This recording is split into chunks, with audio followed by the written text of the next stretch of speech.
റിലേഷൻഷിപ്പിൽ തെറ്റിദ്ധാരണകൾ ഉണ്ടാകുന്നത് സ്വാഭാവികമാണ് അല്ലെ? അത് എന്തുകൊണ്ടുണ്ടാകുന്നുവെന്നും അതെങ്ങനെ ഒഴിവാക്കാമെന്നും നമുക്ക് നോക്കാം. നമ്മൾ ഒരുപാട് സ്നേഹിക്കുന്ന ആളോടാണല്ലേ ഒരുപാട് വഴക്കിടുന്നതും മോശമായി സംസാരിക്കുന്നതും എല്ലാം. എങ്കിലും നമ്മൾ ഒരുപാട് സ്നേഹിക്കുന്ന ആളോട് തന്നെയാണ് നമ്മൾ ഒരുപാട് വഴക്കിടുന്നതും. ചില ആൾക്കാർ പറയുന്നു അത് നല്ലതാണ്, ആ സ്നേഹം കൂടുതൽ കൊണ്ടാണെന്ന് പറയുന്നു. മറ്റു ചില ആൾക്കാര് എന്തുകൊണ്ട് എൻ്റെ അടുത്ത് ഇത്രയും സ്നേഹമായിട്ട് വഴക്കിടുന്നു എന്ന് വിചാരിക്കുന്നവരും ഉണ്ട്. നമ്മുടെ മനസ്സിൽ പല ചിന്തകൾ തോന്നാം. ചിലപ്പോ അവൻ എന്നെ മനസ്സിലാക്കുന്നില്ല, അല്ലെങ്കിൽ അവൾ എന്നെ കേൾക്കുന്നില്ല എന്ന് നമ്മൾ എല്ലാവരും പറയാറുണ്ട്. നമ്മൾ ഇതെന്റെ എല്ലാ റീസൺ ആയിട്ട് കാണുന്നത് എന്നെ സ്നേഹം ഇല്ലാത്തത് കൊണ്ടാണ്. ഇവൻ എന്നെ ശരിക്കും സ്നേഹം ഇല്ലേ, ഇനി എന്തെങ്കിലും അങ്ങനെ ഇവൾക്ക് എന്നോടുള്ള സ്നേഹം കുറഞ്ഞോ, ഇങ്ങനെ ഒരു ചിന്തയല്ലേ വരുന്നത്. ശരിക്കും സത്യം എന്താണെന്ന് വെച്ചാൽ സ്നേഹക്കുറവ് കൊണ്ടല്ല ആക്ച്വലി പ്രോബ്ലം സ്റ്റാർട്ട് ചെയ്യുന്നത്, സംസാരക്കുറവ് കൊണ്ടാണ്. അതായത് കമ്മ്യൂണിക്കേറ്റ് ചെയ്യാത്തത് കൊണ്ടാണ്.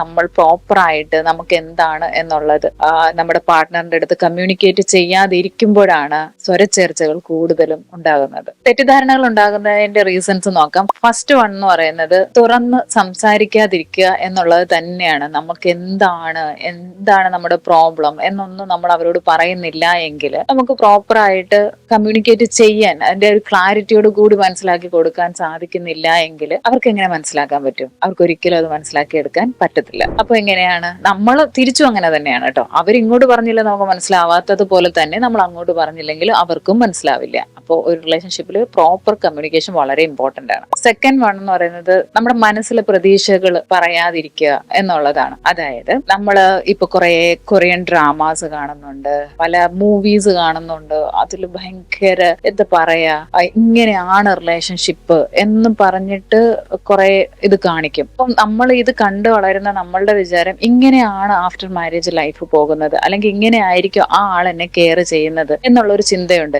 ഇതൊരു വലിയ പ്രോബ്ലം ആണ് ആക്ച്വലി. അങ്ങനെ ഓരോ മനുഷ്യരും വ്യത്യസ്തത ഉള്ള ആൾക്കാരാണ്, യുണീക്കാണ്. ഞാൻ ആഗ്രഹിക്കുന്ന പോലെ ഒരു പാർട്ട്ണർ തന്നെ എനിക്ക് വേണമെന്ന് നമുക്ക് വാശി പിടിക്കാൻ പറ്റില്ല. ആ ആളെ അങ്ങനെ നമുക്ക് നമ്മുടേതായ രീതിയിൽ ഇഷ്ടത്തില് മാറ്റി എടുക്കാൻ പറ്റുന്നതേ ഉള്ളൂ. അവർക്കും അത് ഇഷ്ടമാണെങ്കിൽ മാത്രം. അല്ലാതെ നമുക്ക് അവരെ ചേഞ്ച് ചെയ്യാനോ നമ്മളുടെ ഇഷ്ടങ്ങൾ അവരെ അടിച്ചേൽപ്പിക്കാനോ പറ്റത്തില്ല. ഓക്കെ. മൂന്നാമത്തെ കാര്യം എന്ന് പറയുന്നത് കേൾക്കാതെ മറുപടി പറയുക എന്നുള്ളതാണ്. വഴക്കൊക്കെ ഉണ്ടാക്കുന്ന സമയത്ത് അവരെന്താ പറയുന്നത് അല്ലെങ്കിൽ അവരെന്താ മീൻ ചെയ്യുന്നതെന്ന് പോലും അറിയാതെ നമ്മൾ അതിന് റിപ്ലൈ കൊടുക്കാറുണ്ട്. അല്ല എങ്കിൽ ഇപ്പൊ ഫോണൊക്കെ വരുന്ന കാലമാണ്, നമ്മൾ ഈ ഫോണിൽ ഇങ്ങനെ സ്ക്രോൾ ചെയ്തിട്ട് അവർക്ക് റിപ്ലൈ കൊടുക്കും. പുരുഷന്മാരാണ് കൂടുതൽ ഇത് ചെയ്യുന്നത്, സ്ത്രീകളും ചെയ്യാറുണ്ട്. സ്ത്രീകൾ വീട്ടിലെ കാര്യങ്ങൾ ചെയ്തുകൊണ്ടിരിക്കുമ്പോൾ ഇവരെന്താ പറയുന്നത്, എന്താണ് ചെയ്യുന്നതെന്നൊന്നും കേൾക്കത്തില്ല, നമ്മൾ തിരിച്ച് റിപ്ലൈ കൊടുത്തുകൊണ്ടിരിക്കും. അത് വലിയൊരു പ്രോബ്ലം ആണ്. നാലാമത്തെ കാര്യം എന്ന് പറയുന്നത് പഴയ വേദനകൾ മനസ്സിൽ സൂക്ഷിക്കുക എന്നുള്ളതാണ്. നമ്മൾ പണ്ട് വരെ നമ്മൾ എന്തെങ്കിലും പറഞ്ഞിട്ടുണ്ടെങ്കിൽ അത് നമ്മൾ മനസ്സിൽ സൂക്ഷിച്ചു വെച്ചിട്ട് എന്തെങ്കിലും ഒരു സമയം കിട്ടുമ്പോൾ അങ്ങോട്ട് എടുത്തിട്ട് അങ്ങ് അടിക്കും. നീ എന്നോട് അങ്ങനെ പറഞ്ഞില്ലേ എന്നും പറഞ്ഞുകൊണ്ട്. ഇതൊരു വലിയ പ്രോബ്ലമാണ്. ഇത് ഇപ്പൊ തന്നെയല്ല, ഇതിന് മുന്നേ ഉള്ള റിലേഷൻഷിപ്പിൽ നമ്മുടെ എക്സ് ആയിക്കോട്ടെ, അല്ലെങ്കിൽ നമ്മൾ ഇതിന് മുന്നേ നമ്മുടെ ചൈൽഡ്ഹുഡിലോ നമുക്ക് എന്തെങ്കിലുമൊക്കെ പ്രോബ്ലംസ് ഇങ്ങനെ കാര്യങ്ങളൊക്കെ സംഭവിച്ചിട്ടുള്ളതാണ് എങ്കിൽ ഇതെല്ലാം നമ്മുടെ മനസ്സിൽ ഇങ്ങനെ ക്യാരി ചെയ്തുകൊണ്ടിരിക്കുകയാണ് എങ്കിലും ഈ പാർട്ട്ണറിന്റെ അടുത്ത് നമ്മൾ കാണിക്കാൻ തുടങ്ങും. ഈ 4 റീസൺസ് ആണ് മിസ്അണ്ടർസ്റ്റാൻഡിങ് ഉണ്ടാകുന്നതിന്റെ മെയിൻ ആയിട്ടുള്ള റീസൺസ്. അപ്പോൾ ഇതിന്റെ സൊല്യൂഷൻസ് എന്തൊക്കെയാണെന്ന് നോക്കാം. അവരെന്തെങ്കിലും ഒരു കാര്യം ചെയ്തു, okay, male or female, husband or wife, അവരെന്തെങ്കിലും ഒരു കാര്യം ചെയ്തു എന്ന് വെച്ചോളൂ. അപ്പൊ നമ്മൾ അവരെ കുറ്റം പറയും അല്ലെ? കുറ്റം പറയാൻ ഈസിയാണ്.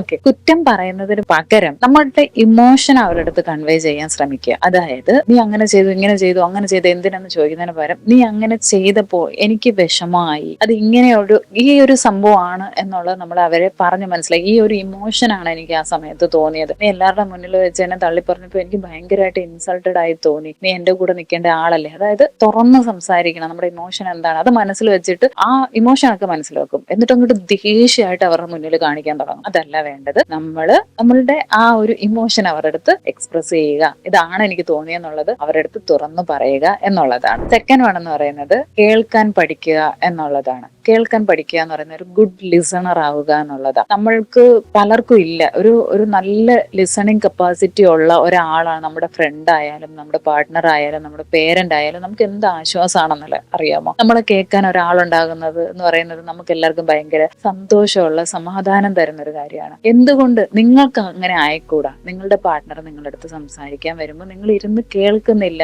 അപ്പൊ നമുക്ക് ഒരുപാട് കാര്യങ്ങൾ ചെയ്യാനുണ്ടാവും. പക്ഷെ അതൊക്കെ ചെയ്യാൻ അതിന് നമ്മൾ ഇമ്പോർട്ടൻസ് കൂടുതൽ കൊടുക്കും അല്ലെ. പക്ഷെ ഇതിപ്പോഴും ഇവിടെ തന്നെ കാണുമല്ലോ, പിന്നാണേലും സംസാരിക്കാലോ എന്ന് കരുതിയിട്ട് നമ്മൾ ഇതങ്ങട് മാറ്റി വെച്ചിട്ട് നെസസറി ആയിട്ടുള്ള കാര്യങ്ങളാവാം, അതിനേക്കാൾ കൂടുതൽ നമ്മൾ ഈ ഒരു വഴക്ക് തീർക്കണമെന്നുണ്ട് എങ്കിൽ, അല്ലെങ്കിൽ ഈ ഒരു മിസ്അണ്ടർസ്റ്റാൻഡിങ് തീർക്കണമെന്നുണ്ടെങ്കിൽ നല്ലൊരു ലിസണർ ആകുക. ഉത്തരം പറയാനാണ് എല്ലാവർക്കും ഇഷ്ടം. ഉത്തരം പറയണ്ട, ഇപ്പൊ കേൾക്കുക. അവരെന്താണ് പറയുന്നത്, അവർക്ക് എന്താണ് വേണ്ടത് എന്നുള്ളത് നമ്മൾ കേൾക്കുന്നുണ്ട്. നമ്മളെ ഒരാൾ കേൾക്കുന്നുണ്ടെന്ന് നമുക്ക് സ്വയം തോന്നുമ്പോൾ നമ്മൾ എന്താ ചെയ്യുക? അവരെ സ്നേഹിക്കാൻ തുടങ്ങും. അയ്യോ, എന്നെ കേൾക്കാൻ ഒരാളെന്ന്. അതേപോലെ തന്നെയാണ് അവർ. അടുത്തതെന്ന് പറയുന്നത് കമ്മ്യൂണിക്കേറ്റ് ചെയ്യുക എന്നുള്ളതാണ്. സംസാരിക്കുക. നമ്മളെല്ലാരും പറയും എല്ലാ കാര്യങ്ങളും ഞാൻ തുറന്നു പറയുന്നു. എല്ലാ കാര്യങ്ങളും എല്ലാവരും ഒന്നും തുറന്നു പറയത്തില്ല. ചിലർക്ക് സെലക്റ്റീവ് ആയിട്ടുള്ള കാര്യങ്ങൾ മാത്രമേ പറയുള്ളൂ. അതൊക്കെ നിങ്ങളുടെ ഇഷ്ടമാണ്. പാർട്ട്ണറിനോട് എന്ത് പറയണം, ഇവരോട് എന്ത് പറയണം, നമ്മളെല്ലാവരും അങ്ങനെയാണ്. എല്ലാ കാര്യവും എല്ലാവരോടും തുറന്നു പറയത്തില്ല. കുറച്ച് കാര്യങ്ങളൊക്കെ എവിടെയെങ്കിലുമൊക്കെ മാറ്റി വെച്ചിട്ടുണ്ടാവും അല്ലെ. നമ്മൾ നമ്മളുടെ പാർട്ട്ണറിന്റെ അടുത്ത് സംസാരിക്കുന്ന സമയത്ത് ഫോണും അതുപോലെ തന്നെ വേറെ കുറെ വീട്ടിലെ കാര്യങ്ങളും അങ്ങനെയുള്ള കാര്യങ്ങളല്ല സംസാരിക്കണം.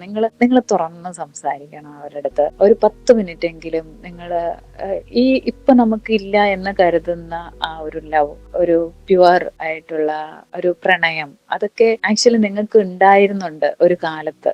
നിങ്ങൾ ലവ് മാരേജ് ആണെങ്കിൽ ആ ലവ് ചെയ്തിരുന്ന സമയത്ത് ആ ഒരു ഇഷ്ടം ഉണ്ടായിരുന്നില്ലേ? അല്ല എങ്കിൽ നമ്മൾ കല്യാണം കഴിച്ച ആദ്യത്തെ കുറച്ച് ടൈമിലൊക്കെ ആ ഒരു ഇഷ്ടം ശരിക്കും നമ്മുടെ ഉള്ളിലുണ്ടായിരുന്നു. അതേപോലെ ആ ഒരു ഇഷ്ടം നമ്മുടെ മനസ്സിൽ സൂക്ഷിക്കണം നമ്മൾ. അപ്പൊ ആ രീതിയിൽ നമ്മൾ അവരുടെ അടുത്ത് സംസാരിക്കണം, ആ കാര്യങ്ങൾ സംസാരിക്കണം. പണ്ട് നമ്മൾ അവിടെ പോയതാവാം, ഇവിടെ പോയതാവാം, അങ്ങനെ പല കാര്യങ്ങളുണ്ടല്ലോ നമ്മൾ ഒരുമിച്ച് ചെയ്തിട്ടുള്ള കുറെ മൊമെന്റ്സ് നമ്മൾ ക്രിയേറ്റ് ചെയ്തിട്ടുണ്ടാവത്തില്ല. അതിനെ പറ്റിയിട്ടൊക്കെ നമ്മൾ അവരുടെ അടുത്ത് സംസാരിക്കാം. ഒരു 10 മിനിറ്റ്, ഡെയിലി ഒരു 10 മിനിറ്റ് എങ്കിലും. അതേപോലെ തന്നെ അവരുടെ അടുത്ത്, അവർക്ക് ഭയങ്കര സ്ട്രെസ് ആയിട്ടായിരിക്കും വരുന്നത്. ഇപ്പൊ എല്ലാവരും വർക്കിംഗ് ആണ്. വർക്ക് കഴിഞ്ഞ് വരുന്ന സമയത്ത് ഭയങ്കര ദേഷ്യവും വീട്ടിൽ ജോലി ചെയ്യണമല്ലോ എന്നൊക്കെയുള്ള ഒരു സംഭവം ഉണ്ടാവും. അതൊക്കെ നിങ്ങൾ ഷെയർ ചെയ്ത് ചെയ്യാൻ പറ്റുമെങ്കിൽ ചെയ്യാൻ ശ്രമിക്കുക. ഇത് നിങ്ങൾ ചെയ്യുന്നില്ല എങ്കിൽ ഇന്നു മുതൽ നിങ്ങൾ അത് ശീലിക്കുക. ഒരു സോറി പറയുന്നുണ്ട്, നമുക്കൊന്നും ഇത് നഷ്ടപ്പെടാനില്ല. ഇത്രയും നാൾ നിങ്ങളുടെ കൂടെയുള്ള ആളാണ്, ഇത്രയും നാൾ നിങ്ങളുടെ കൂടെ ജീവിക്കുന്ന ഒരാളാണ്. അവരുടെ അടുത്തൊരു സോറി പറഞ്ഞെന്ന് പറഞ്ഞാൽ നമുക്കൊന്നും നഷ്ടപ്പെടാനില്ല. പക്ഷെ ഇവരെല്ലാവരും ഈഗോ കാരണം നമ്മളത് പറയാതിരിക്കും. ഓക്കെ, അപ്പൊ അത് പറഞ്ഞ് ശീലിക്കുക എന്നുള്ളതാണ്. അവർക്ക് വിവാഹം എന്ന് പറയുന്നത് ഒരാൾ ജയിച്ച് ഒരാൾ തോറ്റ്, ആ ജയിച്ചവൻ അങ്ങനെ ഒരു സംഭവം അല്ല. അതൊരു യാത്രയാണ്. നമ്മൾ രണ്ടുപേരും ഒരുമിച്ചുള്ള ഒരു യാത്രയാണ് അല്ലെ. അവിടെ നമുക്ക് ആര് ജയിച്ചു ആര് തോറ്റു ഒന്നും ആരും ചിന്തിക്കത്തില്ല. അവിടെ നമുക്ക് വേണ്ടത് സ്നേഹം മാത്രമാണ്. നമ്മുടെ ലൈഫ് ലോങ് നമ്മൾ മോസ്റ്റ് ഓഫ് ദി ഇയേഴ്സ് അവിടെ പേരൻസിനെയൊക്കെ കൂടുതലും അവരുടെ കൂടെയാണ് ജീവിക്കാൻ പോകുന്നത്. ആ സമയത്ത് ഈഗോയോ അങ്ങനത്തെ പരിപാടിയെല്ലാം അങ്ങ് നിർത്തി വെച്ചിട്ട് സ്നേഹിക്കാൻ തുടങ്ങുക. തെറ്റിദ്ധാരണകളല്ല, ശരിക്കും സ്നേഹമാണ് നിങ്ങളുടെ ജീവിതം മുന്നോട്ട് നയിക്കുന്നത്. അത് മനസ്സിലാക്കുക. ഓക്കെ, റിലേഷൻഷിപ്പിനെ പറ്റി കൂടുതൽ വീഡിയോസ് നിങ്ങൾ ആഗ്രഹിക്കുന്നുണ്ട് എങ്കിൽ താഴെ കമന്റ് ചെയ്യുക, റിലേഷൻഷിപ്പ് എന്ന് കമന്റ് ചെയ്യുക. അതുപോലെ യൂസ്ഫുൾ വീഡിയോസിനായി ചാനൽ സബ്സ്ക്രൈബ് ചെയ്യുക. Thank you so much.